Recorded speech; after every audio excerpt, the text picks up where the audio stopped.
It's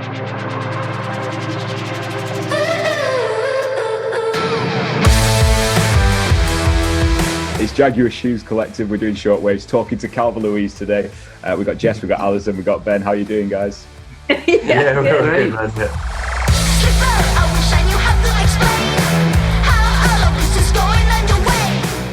What's it like living together as a band? How does that dynamic work? It's pretty good. It's like being on tour all the time. Yeah.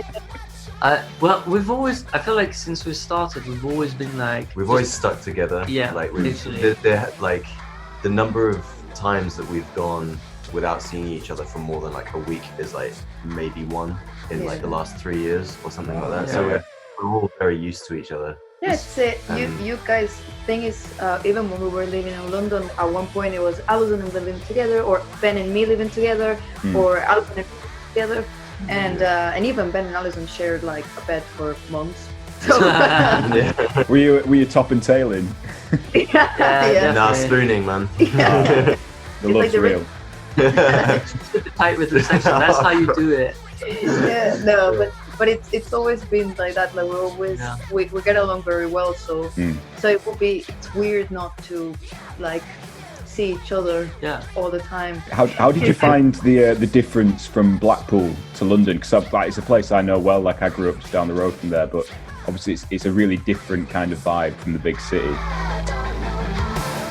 I mean, I think London was really nice and like really like living in London. We're like literally next to the sea, so like it's a sea town. There's a lot of nature. There's a lot of kind of space. Yeah, it's like a mental space thing. Yeah, it's just much more open here. You know, everybody smiles at each other. I don't know. That's the north. That's what it's really like. Yeah. Well, let's talk about music because your latest tune, Potpourri, is out now. It's an absolute banger. What's the story behind that song? Oh, thank you so much.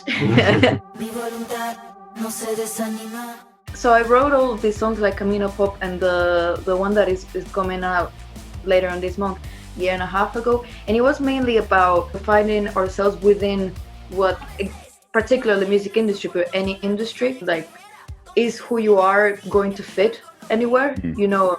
And because we grew up in different places and we like have like a deep admiration and respect for British culture and British music, like on the song it says like we feel like we don't have a nationality but a melting pot of the different sides of the cultures that we admire and that are part of ourselves. It's like be yourself within, you know, like a community and just seeing the best side of, you know, of what you like.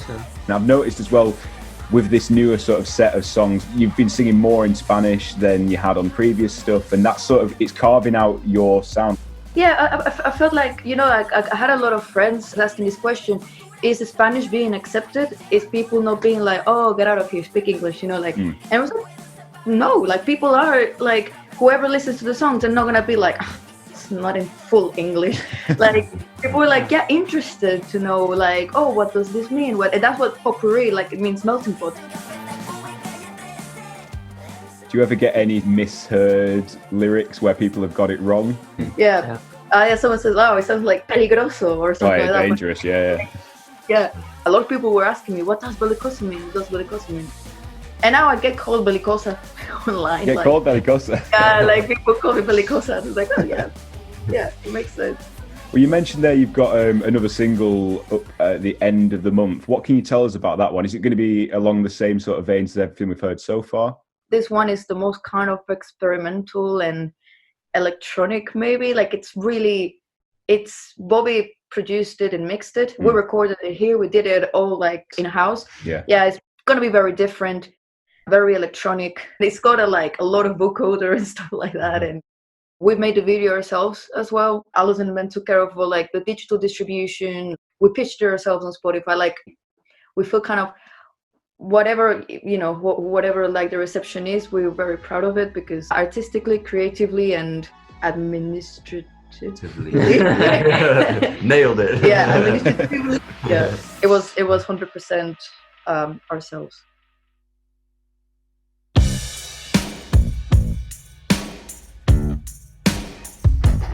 question is, does this all lead to album number 2? And can you say when? Well, question. yeah, that's a great question, because we're kind of realizing, you know what, we got Bobby's studio in the house. Calva Louise, we can record whenever we want, and then we're like, well, we can decide whenever we can put it online. It's so easy nowadays to upload everything on the digital distributor. It's kind of like now having a plan, to us it feels more natural to, if you just record, release, do your video, like keep the creative going on. We just wanted to aim to release like a song whenever, like not thinking, oh, we gotta have a huge plan for album, like it's gotta be in the charts, So like maybe there's gonna be an album next week. Hey. So yeah, I'd be happy with that. Oh, yeah, there's an album next week. Okay. So we don't know about album 2 yet, but there's gonna be loads of content Yeah. that keeps coming. Last time I saw you guys, it was, pre-lockdown obviously, was when you came and played at the Roundhouse in that downstairs room, which I didn't even know was there before that. It's really important for these spaces to exist to sort of help bands develop. How important, not necessarily the Victoria, but just like these small 100, 200 cap venues, how important were they for Calva Louise in those early days? Yeah, well, in these days, it's integral. If you don't have those type of venues, then how a band is gonna. That's where a band grows. That's where a band goes from like literally an idea to something that exists on stage. Because you can't jump from the practice room to 1,000 cap venue. Yeah, exactly. You need this scene. And in the UK, I found that this like all this like huge scene of like small clubs like that, which are essential to me, at least I think, for a band to grow, because that's where you experiment, like you get. That's where you meet your friends. You meet bands, you see a lot of bands, because it's either free or cheap. You can just explore and just become a real band and become be part good at what you a do. community as well. Yeah, because you need practice on stage. You practice hours in the practice room, but it's never going to be the same. Like gigs were a way to see if that part works or it doesn't work. But it was like a live testing environment. It was, wasn't it? And there's kind of a story, like Roundhouse is where you guys met, am I right in saying? Yeah, that's where the band sort of started. Yeah, that's where we used to rehearse there, actually. Was it the Emerging Artists? Emerging Artists.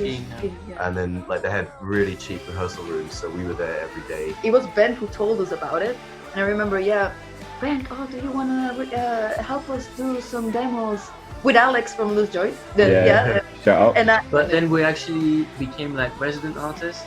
Yeah. The Roundhouse, so we could actually practice free. So we were there every single day. Oh yeah, we were there every day. This is why you're so tight then, because you had £1 an hour rehearsals and then you got it for free. we were literally in there every single day. Yeah. Like for what, 6 months more maybe? Wow. Oh my About a god. year. About a year. Just like daily rehearsals. Yeah. Like, and that's what really cemented the band at the start. When we started, I think that's what really glued us together. You know what I mean? Like just made us really strong as a unit. That's where we saw each other last. Yeah, that was the day after the Strokes, right? Yeah. And Albert's a big fan of your music, so I hear. Well, he was kind enough to mention us in an article, so that blew our minds a little bit. Yeah. So he sent us a little Instagram DM like, hey guys, you wanna come? I don't know if you're busy. Whoa, we'll drop everything we're doing. It couldn't have been more perfect, because we were literally playing the same venue the next day. And it was such an amazing. Assassin were there as well, and such an amazing band, and so we were with the Assassin like Was that the first time that you sort of made contact with Albert, or had you done stuff before? We supported Albert in like ballroom with the Assassin. Alex was doing the sound, and so we were doing the sound check, and then you see. So, like Alex is here, and then Albert Jr. comes behind him and like stands like this, and Alex is like, like that. It's like, oh, and Just then, like the biggest double take. He's like, whoa. and then he's like, he comes on stage, shakes our hands like individually. He's like, hi, my name is Albert. Like, I know introduce who you himself. are. Yeah. Like, yeah, okay. And Alison forgot to tune, and Alex We're like super nervous, and like we start the sound check, yeah, and like I start the bass, and it's like, and like Alex was like, maybe you want to tune before. I was like, oh my god. And he asked us, can I exercise? Like, can we like do some stretching, like him and his band? Yeah. If we skip the rope. And he saw all of our sound checks skipping the rope. Well, that's quite a good pre-gig sort of ritual. Cool. He's like he takes really good care of himself. Like, Yeah, no, not all of them. Even his sound engineer, she was doing planks, and it was just, everybody was doing like planks and stuff. Yeah, it's really But great. it got us very hyped. And he like stood by the stage our whole set. Yeah. And I was just like looking like he's still there. He watched the whole set on the side of the stage. Yeah. And that made us like. Yeah. It's very special. Yeah. Because obviously it's someone we've always admired, Look up and to, you know, whose music's always been like a big influence to everyone. Have you met any other heroes over the years? Well, I could say that meeting Highly Suspect, meeting Johnny, MCID. MCID. Yeah, Reckon? doing the tour with Highly Suspect, that was one of the, well, I felt like that was the best tour. Like, it's that was the best tour we've done. The best tour we've ever done. Hands down. I can't ignore a trip. I don't want a trip with style.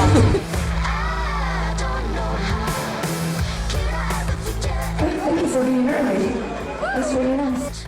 And it was the same, like Johnny, you know, like we got there and they were sound checking and they came and say like hi to us and really nice, and they would watch the set, and Johnny even introduced us once. One of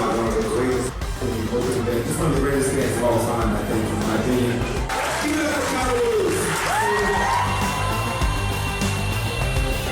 Highly Suspects, like Roddy came to us one night and he's like, oh guys, do you mind if Johnny introduces you on stage? And we're like, okay. What? It's like, Johnny's, what? Really? And then he came on stage like, yeah, with beer, like, yes, I just want to talk about my new friends and stuff. And we were like shaking, like we were like back, like just off wing, like offside stage, and like we were watching people him do the were intro. hyped, like he was hyping people, everyone up, and we were like looking at each other. We're like, we need to play now. At one point during the tour, like I was backstage, and then they have a little break in the middle where, like, you know, some of them come off stage and come back. So, and I remember, so the drummer came backstage and he was like, "Hey, do you want to crowd surf?" And I was like, "Yeah." And he was like, "Come on!" And he took me on stage while he was just, like, in the middle of the song, and he was like, "Hey!" And and we just sort of went crowd surfing together. I was watching with the promoter Laura, and she was like, "Is that Alison?" and we would like him, like, "Whoa!" like that. They were like, you know, just come on anytime I was playing, just come on stage. Like they're like that. They just, you know, really want to create a family, like a community. And people feel feel like you're part of something, you know. We're so excited, so here to be supporting Hackney Suspect. It's our first time here in Prague, so. I remember at one point we were supposed to have like a nice lunch with them the next day. They invited us, we'll have a big lunch with all the crew, you know, on the day off. on our day off. But the previous night, they took us out. They took us out, to the show, and then the next day we were couldn't like, wake up. Broken. Oh my god, broken. And they said on Instagram running some stories, sorry for breaking Calva Louise. Yeah, they were like to themselves at the table. They're like, Calva was supposed to be there, but I think we broke them last night. It's rare to have this type of connection. It's become really good friends. Yeah. And they will wear our t-shirts on stage. That's every little bit helps. Second day they got the sweaters and the t-shirt, and then every show, at least one of them had a t-shirt or a sweater. Yeah. Thank you so much, Hackney Suspect.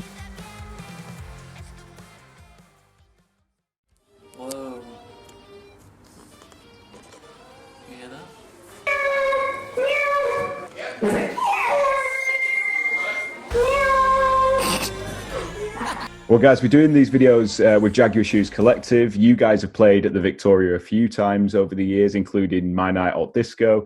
What is it about that venue that you love so much? I mean, we shouted Alex out quite a few times. Obviously, we know it sounds great. It sounds so good. Yeah. So I feel like we hang out a lot at this venue to say, because obviously it's a venue that, you know, so many bands play, you know, at some point in their career or with other stuff. It's just very welcoming. It's a it's very cozy, and the venue section is behind that secret bookshelf. That's what I was gonna say. That's sorry, so I cool. stole your point. Yeah, but like I have so many great, like, you know, I kind of stopped going to gigs and stuff, well, because normally it was very too far away from where I was living and stuff like that. And the Victoria, I don't know, has always been like just at the right place. Yeah, like, and I remember going to see Nova Twins, and that was one of the best gigs I've been to. Yeah. And it was just like nice, like, and you meet, and when you go, you always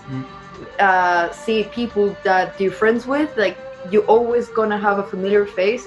It's always a nice atmosphere. It's a gig there is never like, it's always great. One thing I remember when you came and played Alt Disco was, despite, you know, having to sort of shoot off and get back to Blackpool that night, you were all hanging around quite a long time after, just catching up with people. There were so many people there just to say hello and wanting to see you after. No, yeah, like it's I don't know. There's nights. There's a little bit of like a coming home vibe. Well, we lived in North East London for quite a few years, and like it's just like bang in the middle of that, right in Dalston. So like there's been times like we've gone there, not for shows, but like interviews or meetings, or like just even to catch up with friends for drinks. Our first interview as a band was at the Victoria. I remember that being at the Victoria, it actually, maybe the environment of the Victoria made it that it felt everything more comfortable, and you know, just it's best of all the world. It's nice in terms of venue. It's nice because it's the right size. It's not too big, it's not too small, and if you're a band, you know you're gonna be looked after. You've got great condition to play in. You know, and you got amazing nights. And you've got the right size of space.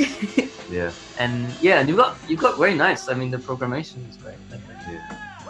All the bands like go there. It's part of like the culture of Northeast London, and I think I would say the Victoria is my favorite venue to go to. It's really relaxed, and you just go there, and halloumi fries are great. Shout out to the chefs, Another thing that's great about these venues, because like most of these venues have backline. Backline, of course. That's another point. And that's another point. Like when you start, you don't have the money and you don't have the space to be carrying around like amps and drum kits and stuff, because you know. Can't take a drum kit on the tube. So, exactly. So that's another. It's great that it's all provided, because it's basically everything a band needs to just get up and play. You know. And we still don't have a bass amp. I don't have a bass for amp. example. Yeah. I don't own a bass amp. But you're a DI guy, right? You're just straight in. I'm a DI guy. Also, like, it's a way as well to understand the connection with like a band that is just starting, understand what you should do to connect with people. I remember I didn't want to talk when we started, but on stage it taught me that it's all right to be yourself.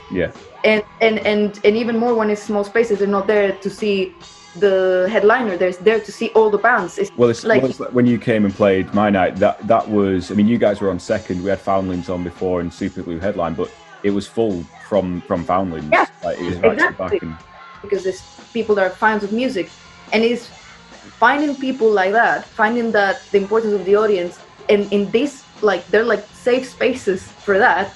That all these people that are alike, musicians, artists, and audience, we're all alike, and so it's a way of kind of, it's very therapeutic. I have the impression that by playing at the Victoria, playing at a lot of venues like that, it made us being comfortable, not only as a band but as people. Just imagine you were like us, like foreigners, no connections, no family, nothing, you know.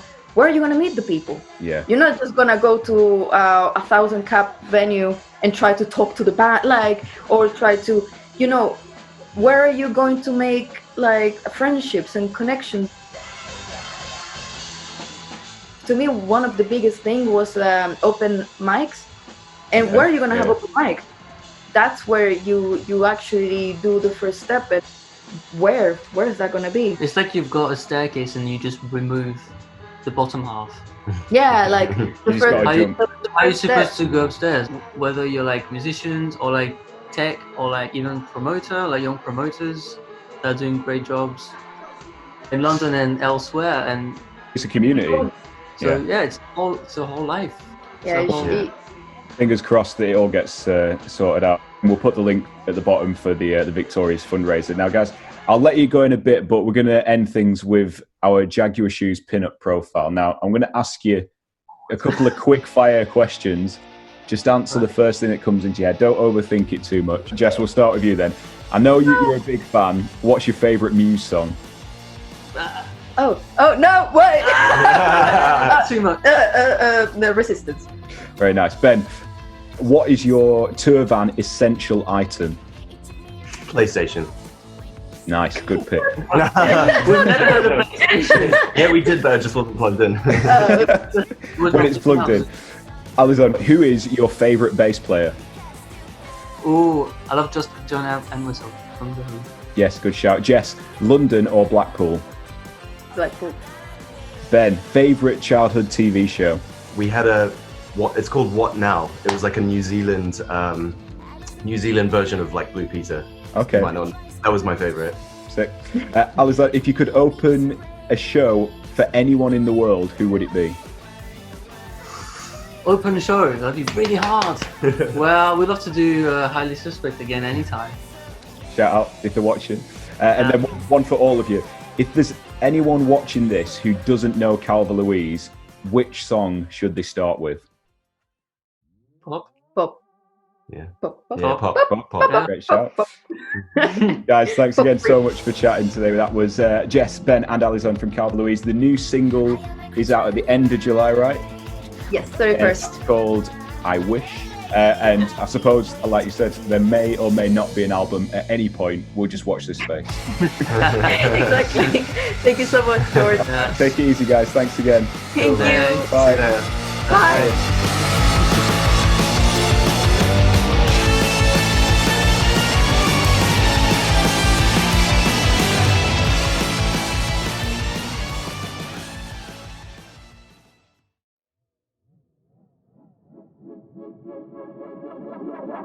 You can catch up with more shortwaves at jaguarshoes.com/radio. And don't forget to follow us on Instagram. We're at Shortwaves Radio and Victoria Dalston.